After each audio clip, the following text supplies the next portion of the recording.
This week, the Dutch company PAL-V announced the first flights of its prototype flying car. This unique vehicle is called the PAL-V1, or the Personal Air and Land Vehicle, and it marks the start of a new era. On the ground, the vehicle drives like a sports car.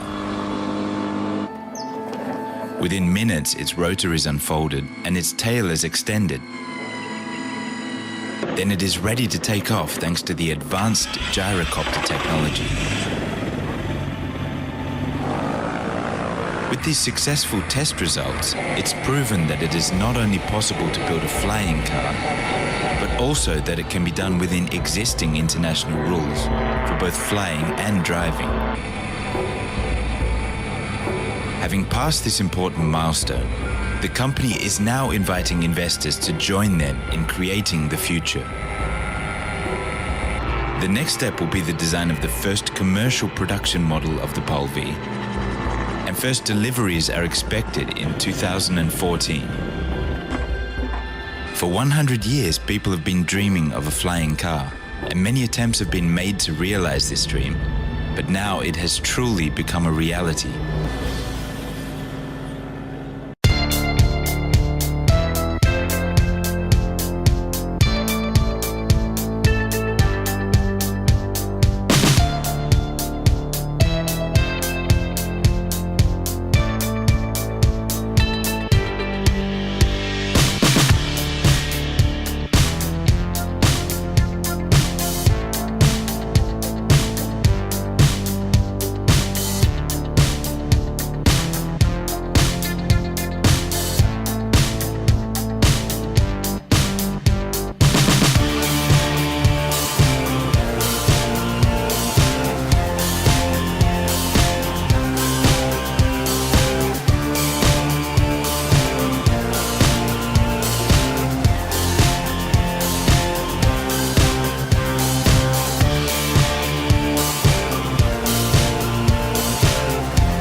Personal flight is an extraordinary thing.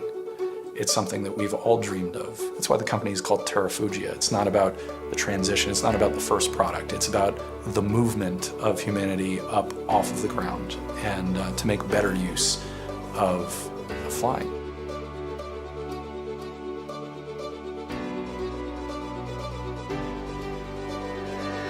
I met the other co-founders at MIT. Carl had designed a new, pretty novel liquid-fueled rocket engine, so we worked together to build that. Sam was very good friends with Carl.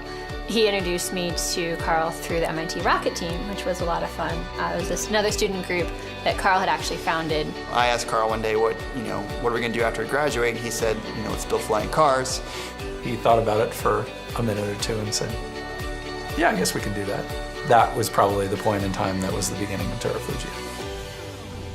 We rented out this old mechanics garage, and we walked in and there's nothing. There's 4 walls, a floor. And so what we did to get us over that was we taped an outline of the plane on the ground. And there's a classic picture of us all pointing at the plane on the ground and said, we're going to build an airplane here. They had an idea, and I was looking for people that had ideas, met up with them, and started helping them refine their business plan. That was my initial role. We brought kind of design and the desire to build a flying car, and Alex brought the business side of it. We had the training and the skills, and we're willing to put in the hard work. Really what you want in a founding team is a bunch of people with very complementary skill sets, and that's what we've got. The co-founders of Terrafugia are really some of the most amazing people that I met during my entire time at MIT. I don't invest in a company, I invest in people I know. Same thing with organizations I'm a part of. The fact that people would come up to us and say, so this is impossible, right? Didn't faze any of us. And I think you have to have not just one person who feels that way, but a group of people who feel that way. And with that combination, why wouldn't it happen?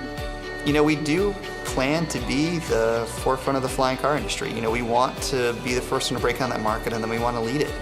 And I see no reason why we can't do that.